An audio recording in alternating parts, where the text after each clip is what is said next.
if we're serious about decarbonising, we cannot ignore transport. What I think needs to change is to indeed accept the complexity of the mobility system, to resist the temptation to say, we can repair this with just one screwdriver.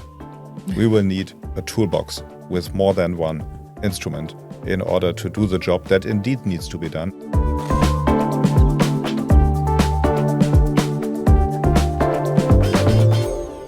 Hello and welcome back to the Energy Podcast from Shell, the home of conversation about the energy that powers our world. I'm Bryony McKenzie. And I'm Eddie Veal. And Bryony, question for you. If you had to, would you rather drive your car or take the subway? That's a good question. I think it depends on the trip, right? If I was coming to work, I'd get the train. If I was travelling around London, I'd get on the tube, not the subway, get on the tube, because that's what we have here. Yep. And if I was at home, because I live in the countryside, I'd probably use my car as well. But I know why you're asking me that, because today on the podcast, we're going to be talking about decarbonisation of road transport, really. But I know that you love cars, don't you? So car for you, definitely. Yeah, absolutely. I mean, I love to drive. I did a lot when I was in the US. Haven't done it as much here, but I do enjoy public transportation. It is quite nice. But for me and so many other people, driving is a way of life, whether it's driving to the grocery store or to work or commuting to someplace locally. There's a fun fact. There's more than 1.3 billion with a B cars on the road today. That's more than the population of the US, the EU, and Japan combined. That is a fun fact. But the flip side of that is that transport as a whole, not just passenger cars, but as a whole, is responsible for 20 to 25% of all global CO2 emissions, with the majority of that coming from passenger cars. So I guess the question really for today's conversation is, how does the world balance driving with reducing emissions at the same time, right? It's a great question. And luckily, we're joined by two phenomenal guests to help us unpack it. We've got Patrick Carré, who's Shell's Senior Vice President for Mobility and Convenience in Europe and South Africa. And we're also joined by Dr. Thomas Becker, Vice President for Government Affairs and Sustainability at BMW Group. Before we begin, though, a quick note to say that when we say Shell, or we're talking about Shell plc and its subsidiaries in general, the companies in which Shell plc directly and indirectly owns investments are separate legal entities. Let's get to it. Patrick, Dr. Becker, thank you so much for joining us and welcome to the Energy Podcast. Dr. Becker, we're going to call you Thomas, Sure. if that's all right. Great. Okay. Let's have some quick intros first and tell us what you do and how you became involved in energy and the world of mobility. Patrick, kick us off. Yeah, so Patrick Carré, I'm German despite the rather French-sounding name. I've been with Shell for 25 years, and my current role is the Senior Vice President for what we call the mobility business in Europe and South Africa. And that means basically running more than 8,000 petrol stations, which of course in turn include shops, convenience retailing as we call it, but also EV chargers and other offers in 17, 18 European countries. Thomas, your role at BMW, tell us about that. I'm the VP for Public Affairs and Sustainability, meaning that I'm in charge of our decarbonization pathway, ranging from our supply chain to the downstream, to the usage phase of vehicles, but also positioning ourselves in the political arena on all of those issues. And the perfect guest to talk about decarbonisation of transport, obviously, which is what we're going to be discussing today. Yeah, absolutely. And maybe we just start there and jump right in. So for both of you guys, can you maybe tell us a little bit about decarbonization of road transport? Why is it so important and what's at stake? I mean, automotive is a big contributor to carbon emissions, as we all know. And we have a long-living product. BMW stays on the road for 21 years. So technology we bring to the market has a long impact. And on the other hand, what we think we have is a huge opportunity to bring our footprint down in a comprehensive manner, not just looking at drivetrain technologies, which are playing a crucial role, obviously, but also when we look into the entire life cycle of a vehicle. We have, for example, as BMW, put circularity at the core of our sustainability approach, as we think that bringing carbon down is important no matter where it takes place. If it takes place in the steel production for our vehicles, if it takes place on the road with alternative fuels, if it takes place by having green energy charged into electric cars, or wherever else. So therefore, I think we have opportunities in all the phases of a vehicle's life cycle. Patrick, yeah, I think we look at it in a similar way, and just sort of connecting to Stefan's point.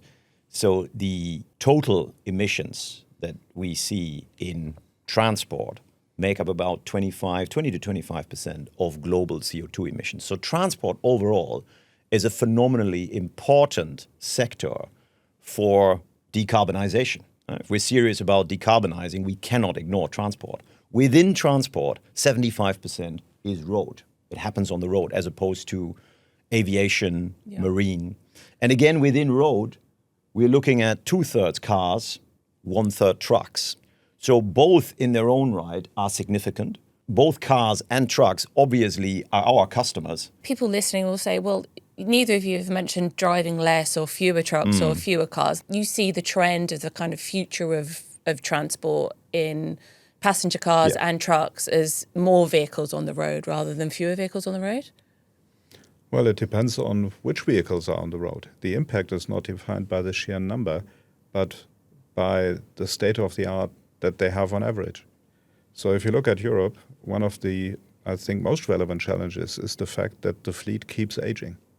Today we are talking about a fleet which on average was built in 2013, meaning they have the emissions of 2013, they have the efficiency of 2013, they have the CO2 emissions of 2013. So a big question, therefore, is how can we bring the footprint of those vehicles down, which are already on the road, and how can we reverse the trend of fleet aging? How can we create a framework politically that incentivizes the state-of-the-art of new cars migrating faster into the total fleet? And this is something that is often overlooked because everybody is focusing just on new car technologies. But also what you are doing when we talk about lubricants, etc., has an impact on the kilometers that are driven. And the kilometers that are driven define the tons that are emitted. The tons that are emitted are not just the result of new cars and their efficiency. It's about what all that is out there. You've done a good job of laying out what's at stake. Give us a sense of the progress. Yeah, first of all, I think that journey is well and truly underway. I think that's really the first thing to say. If we compare where we are today with where we were, let's say, 10 years ago, I think we're truly in a different place. Why do I say that? Because I think if we just look around, including our own network, our own offer, so Shell's own offer, is fundamentally different from what it was 10 years ago. We have significantly invested in chargers. We already mentioned it.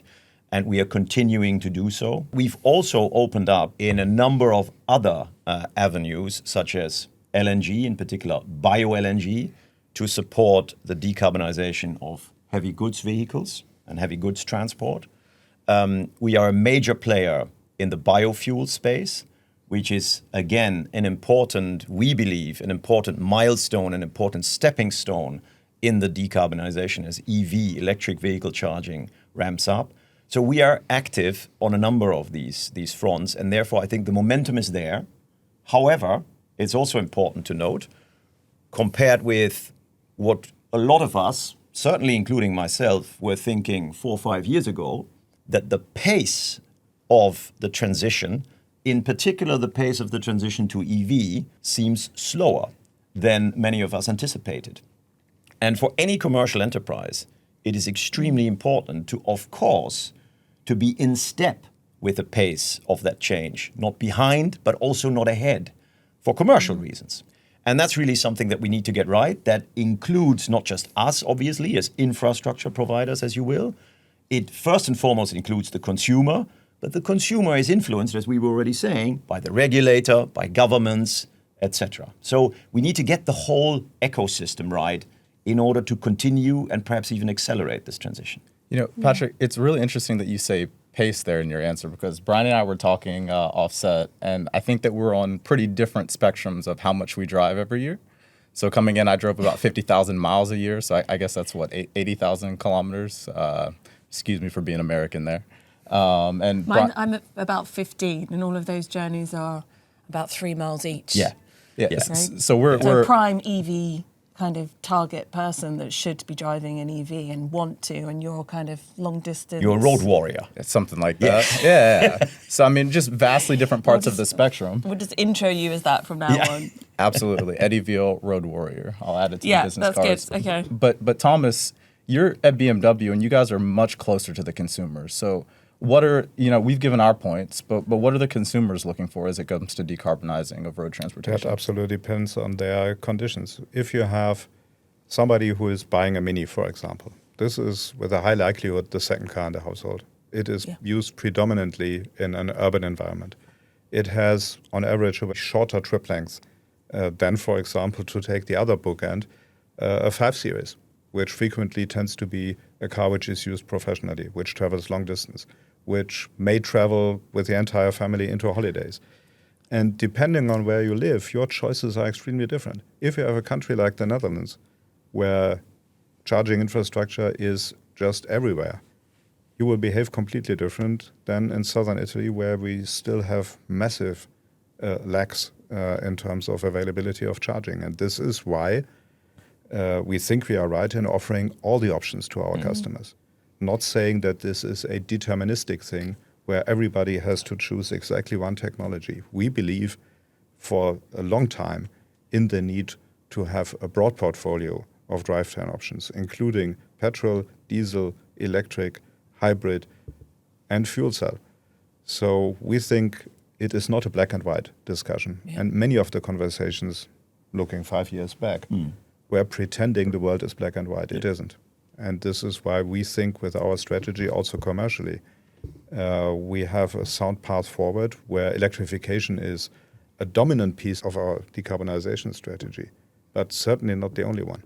It's just so interesting, don't you think, Eddie, about the kind of the journey that you go on as a consumer and what's important to you and what, how your life kind of can fit in around different forms of transport. But let's talk about, and I know you've touched on it individually as well, but let's talk about your individual strategies, right, for the future of the organisations that you work for. I mean, Patrick, what is Shell's strategy in a nutshell?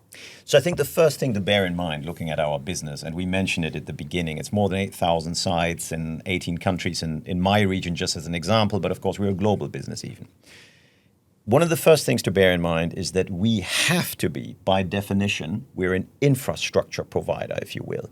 We have to appeal to the mass market. That is the only way our business works. So we have to make offers on our sites, both in fuel, but as well as in the shops, that speak to the mass market. The BMW drivers for sure, Thomas? But not only the BMW drivers, also everyone else. Also everyone else. So why is that important? It is important because, as we were saying just a minute ago, for the foreseeable future, there will be demand for fuels, for road fuels. There will be an increasing demand, we believe, for electric charging opportunities. And I would argue there will also be an increasing demand for products such as bio-LNG or biofuels.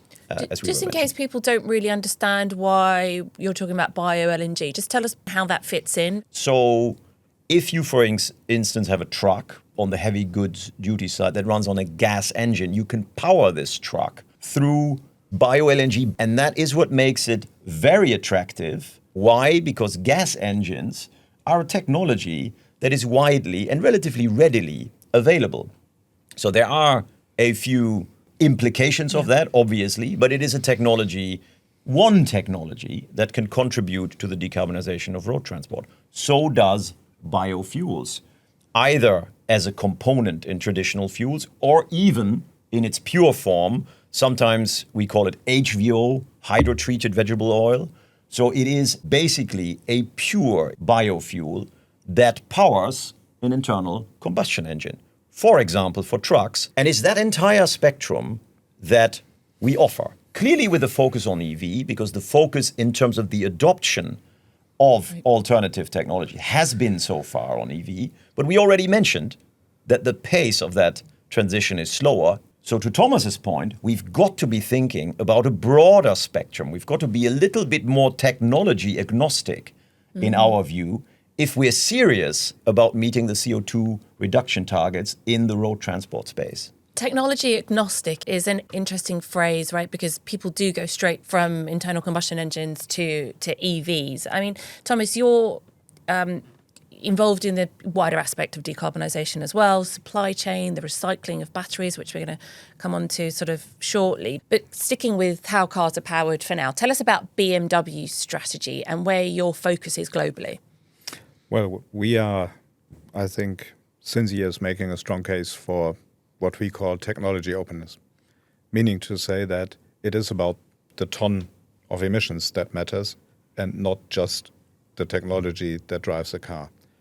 So very clearly, if you look at our job and if you look at the use phase of our cars, what comes out in terms of CO2 is the product of efficiency times the carbon content of the energy that goes into a car. So efficiency certainly is just our job. But efficiency means different things. It means making combustion engines more efficient as long as we make them. It also means making electric vehicles as efficient as possible. They are not all the same. Today, many think electric car is the same no matter what kind of a vehicle it is. But you can make them more or less efficient. And also here, using less electricity per kilometer is as important as consuming less fuel per kilometer in the traditional sense.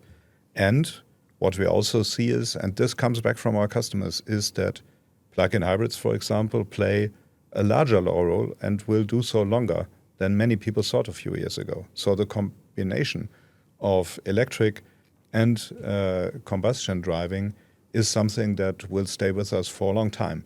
So that means that also here, it's about making the best combination for customer needs. And it all depends on framework conditions. Just to give you an example, the likelihood that somebody in Portugal buys an electric car from BMW at the moment is over 3 times higher than a Spaniard taking this choice. Why is that? It's not because of the car, it's the same. The people are also not that different. It's about policies. It's about taxation. It's about total cost of ownership. It's about infrastructure. And here what we see in all over Europe is a big divergence. We don't have one single market for EVs in Europe. We have markets like the Netherlands, like Belgium. Would you say Belgium is the greenest country in Europe? Half of the BMWs we sell there are fully electric, more than in almost any other market apart from Norway, Sweden and Denmark. It's about taxes in that case. It's about very supportive policies for corporate cars to go electric. But if you look to the south and east of Europe, we are in the one-digit shares. So people are not behaving uniformly. They have different choices. They have different needs. They have different framework conditions. And what our obligation is to make sure that whatever kind of a car they buy, they get an efficient, a good proposition that contributes to reducing CO2 emissions.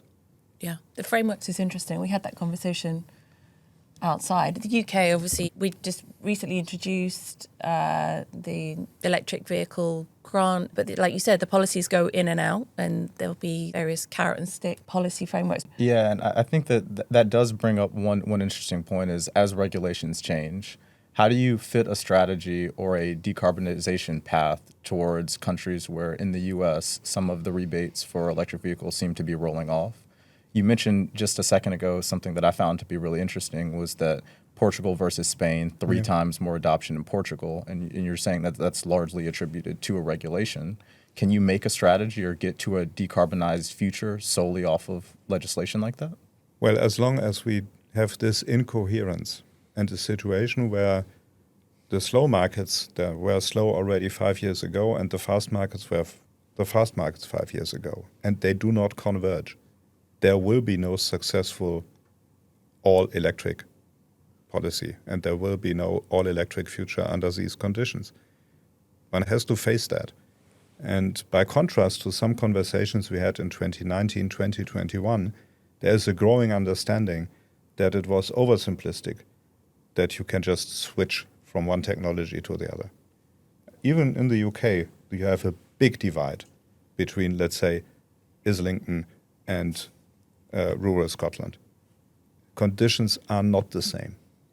So it all depends on choices that are made by national governments, by regional governments, by energy providers, even by municipalities. The decision to put a charger on a roadside is taken by a borough council, not by the European Commission. So these choices need to be made so that our customers make their choices. And you have referred to the big controversy in the US, where indeed climate change has become controversial and an issue of polarization. We think this is wrong. We should, so to speak, disarm the conversation. We should focus on the outcome, on the ton of CO2 not emitted, not in the belief that there is just one pathway.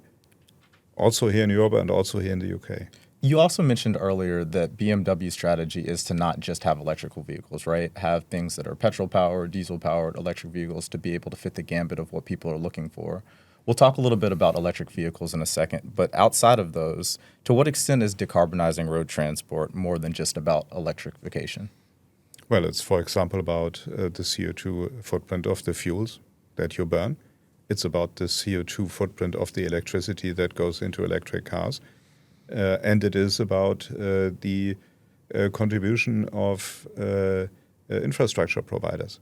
That's one side. On the other hand, talking about electrification, that means that while you reduce the downstream footprint, the footprint on the road significantly, because electric cars are inherently way more efficient than any other technology. They make more out of the energy that gets into them than any other car.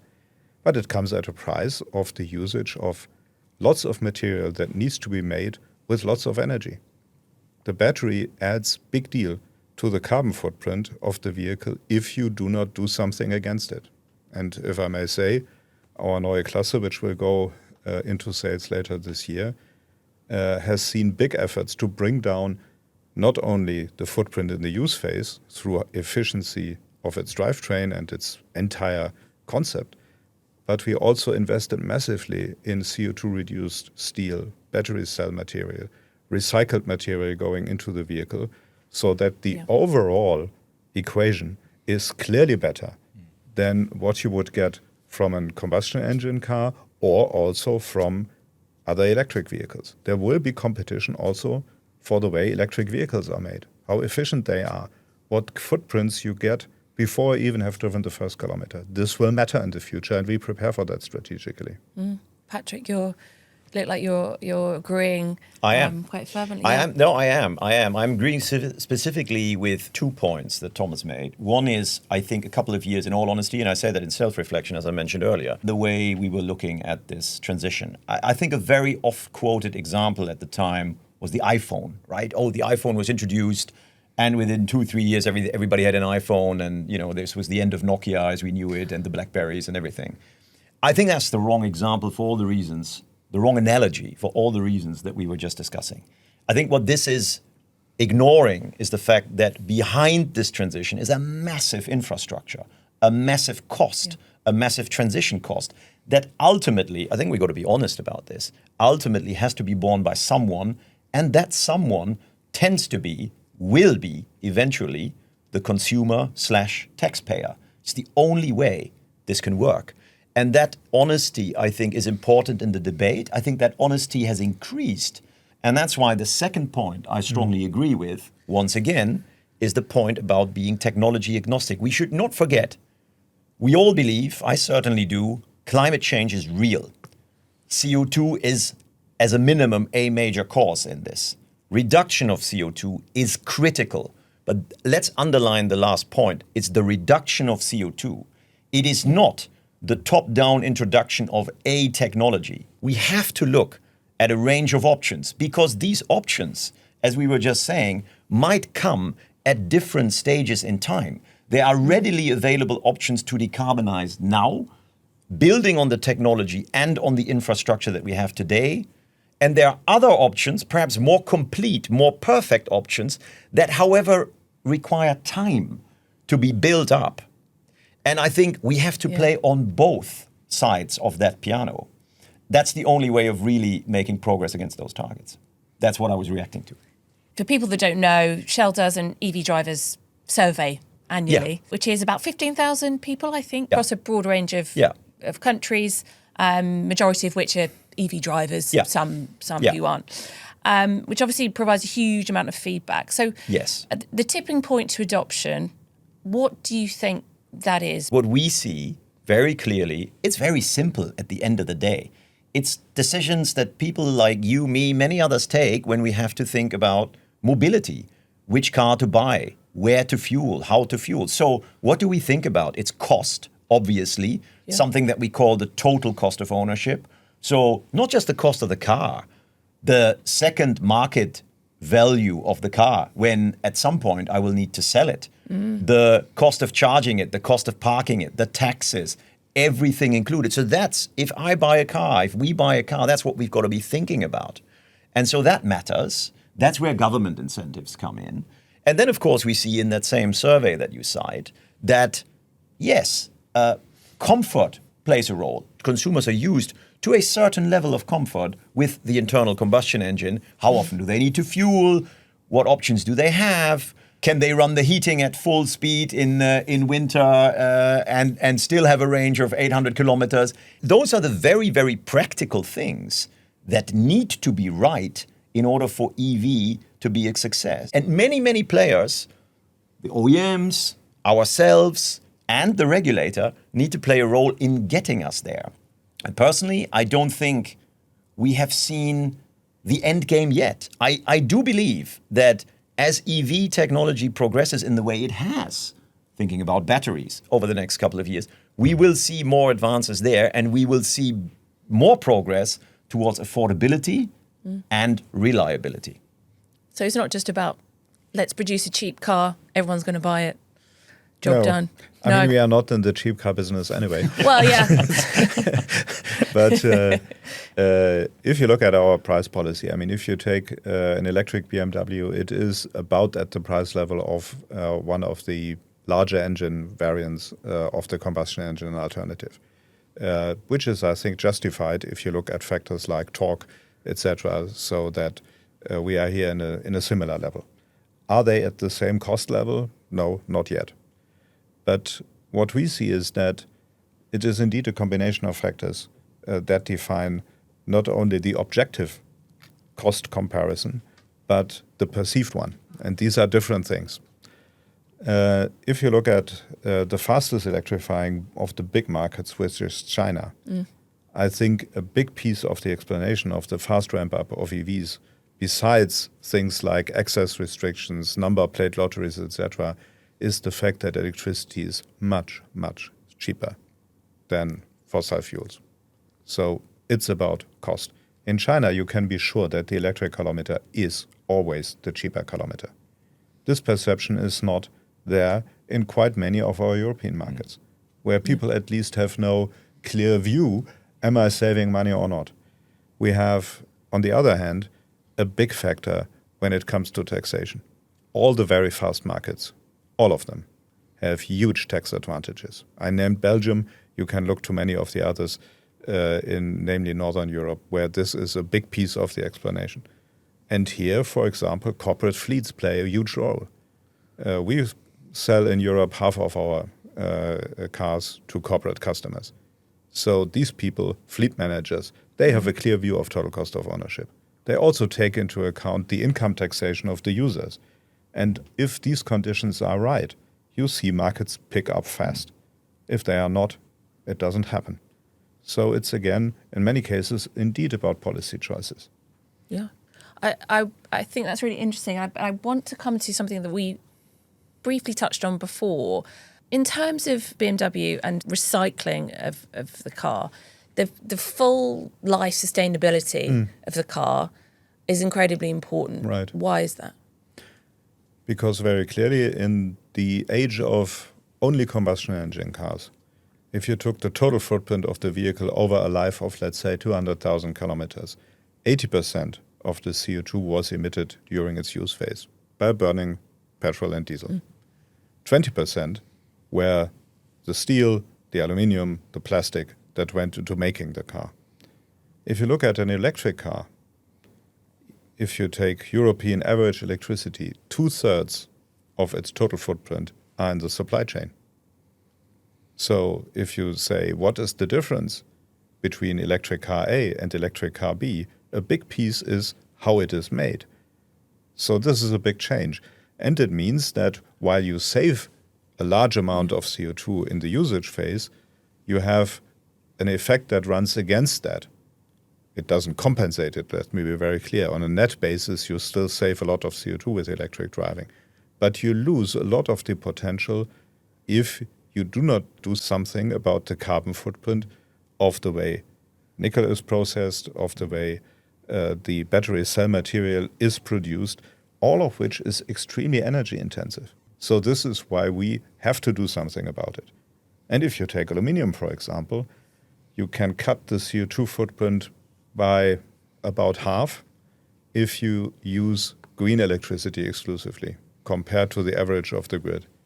You can save up to 80% if you use recycled aluminium. So circularity is a big contributor, and this is why in the future we need to make sure that we don't lose anything of this material which is in the battery, recycle it properly, the technology is there, we need to organize the market for that. We need to enable a recycling business which is different from today's scrapyard operations. We need to think more comprehensively in closing loops where we can so that we get the CO2 footprint down, not in the downstream, not on the road, but in the upstream, in the production phase. Huge challenge. Huge challenges. It is. I mean, those numbers to me seem pretty provocative, right? 2/3 of emissions come upstream of being used versus 20% on a EV versus a combustion engine. Are you confident in the sustainability of EVs then with all these minings? And you said that you can maybe change the way that you get aluminum or things of that nature? So if you look at a European average vehicle or one that we make, with the average electricity and the average footprint, you are still roughly 36% better with an EV over total life cycle than with a combustion engine car. And how many years is that life cycle? 200,000 kilometers, depending on how much you drive. For you, it would take less, but for her, it would take more. So if you have pure renewable going into the vehicle's use phase, the only impact it has is in its making.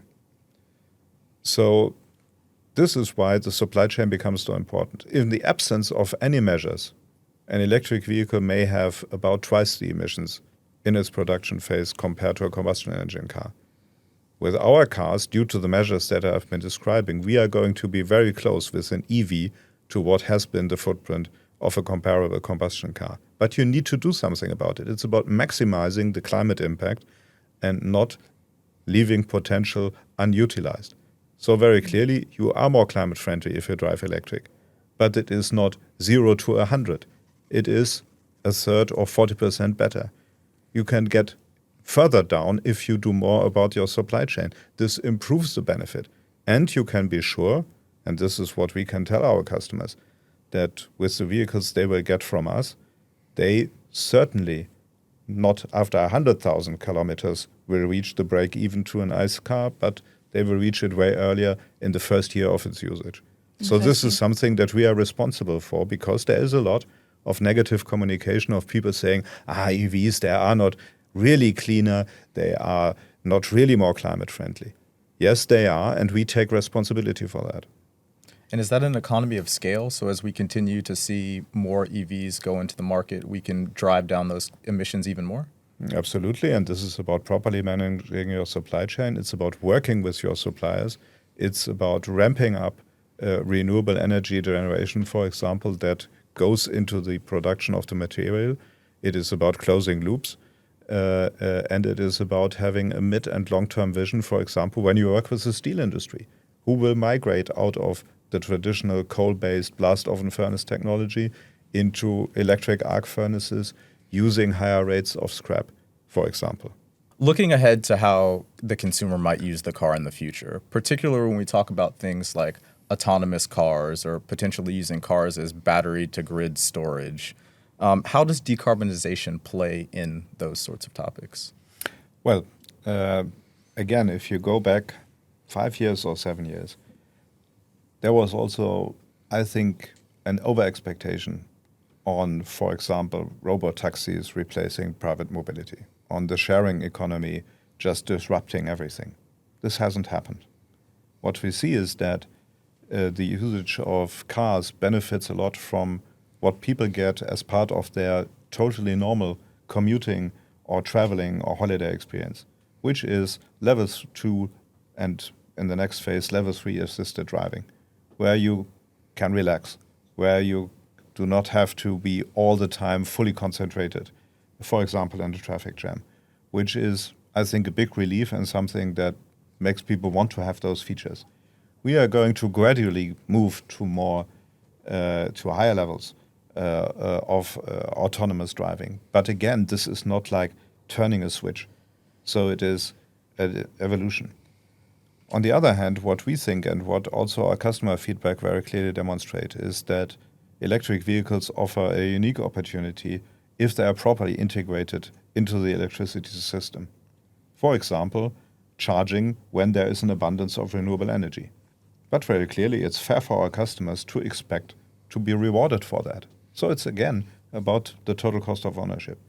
If I get, like it is the case in some of our markets, a push notification in the evening saying, and by the way, tonight you are charging for free because there is enough wind on the North Sea, for example, this motivates people. This gives the impression this is a smart choice. Or if you go one step further and would say, my vehicle stores energy and feeds it back into the grid, there is, and rightly so, two expectations from customers, which they tell us they have. The one is, we need to make sure that the battery doesn't suffer. This is a job of warranty that we have to solve. But the other thing is they say, hey, if I'm doing a grid operator a big favor by stabilizing his business, I want to get paid for that. So these are things where I think we have the huge opportunity, not just as car makers, but as regulators, as energy utilities, as charge point operators like Shell, to make a better proposition even, and maybe a cheaper one, for electric cars that actively contribute to stabilizing the grid, to facilitating the ramp up of renewables, and thereby have a synergy between many ends of this equation. To close us off today, I'm just going to ask both of you for one prediction and one change that you'd like to see in this space. Patrick, one prediction, one change. Right. So my prediction, it's very simple, is the energy transition will continue. There is no going back on the energy transition. And therefore, all of us have to be ready and all of us will have to prepare. The change I would like to see is for the regulator or the regulators to enable this transition on all fronts, technology agnostic, to happen as quickly and as significantly as possible. Okay, Thomas, prediction change. One practical prediction, BMW has a very clear decarbonization target. We have been at pre-COVID levels in 2019 at 148 million tons of CO2 we were responsible for, from our supply chain to the usage phase of our vehicles in a comprehensive manner. We will get that down by 40 million tons until 2030 to 108. And we will continue on that pathway, and I'm confident we will achieve that. But not by just turning one stone, but by many. Not by just one technology change, but by a comprehensive approach along the entire mobility chain, starting from iron ore extraction, ending at fuels that go into our cars, be they electric, be they conventional. And what I hope and what I think needs to change is to indeed accept the complexity of the mobility system, to resist the temptation to say, we can repair this with just one screwdriver. We will need a toolbox with more than one instrument in order to do the job that indeed needs to be done, and this is bringing the carbon footprint of mobility down, big deal, and fast. What a wonderful message to end on. Thomas, Patrick, thank you so much. Thanks to Patrick and Thomas for being with us today. Such an interesting conversation. I think what stood out for me was the idea of being technology agnostic, right? So we're not just going from one thing to another. It's overall what helps bring down emissions. And that's a a mixed picture of lots of things, not just a singular technology. What about you? Yeah, I mean, for me, it's two things. It's one, that's our second fluid dynamics reference of the year, so my professors will be very proud of me as a mechanical engineer. But I think something that Thomas said that was really interesting was talking about how it's the whole supply chain that you have to decarbonize and not just the vehicles itself. And so there's immense amounts of change that you can make, whether it be through the batteries or aluminum or just the entire process as a whole. And we're going to be talking about transport for the bonus episode. I say we, you, and I say transport. It's not really sort of A to B transport, is it? It's a bit more than that. And I know you've been, you're really excited about this episode, right? I mean, excited's probably not enough of a word. You know, we talked to Valeria Loretti, a fuel scientist for Shell, and somebody who, when I was growing up, I definitely wanted to be. So we talked about fuel and the advanced sustainable racing fuels that we're developing for Scuderia for our AHP and how it's helping them in their Formula One effort for next year. Oh, exciting. It's going to be such a good episode. You're going to make sure that you want to watch that as well. Remember that the views you've heard today from individuals not affiliated with Shell are their own and not those of Shell plc or its affiliates. You can also find Shell's cautionary note and references from today's show in the episode notes below. That's it for this episode of the Energy Podcast. Don't forget to like, follow, and subscribe wherever you get your podcasts. And remember, you can watch us on YouTube. Thanks for joining. Bye.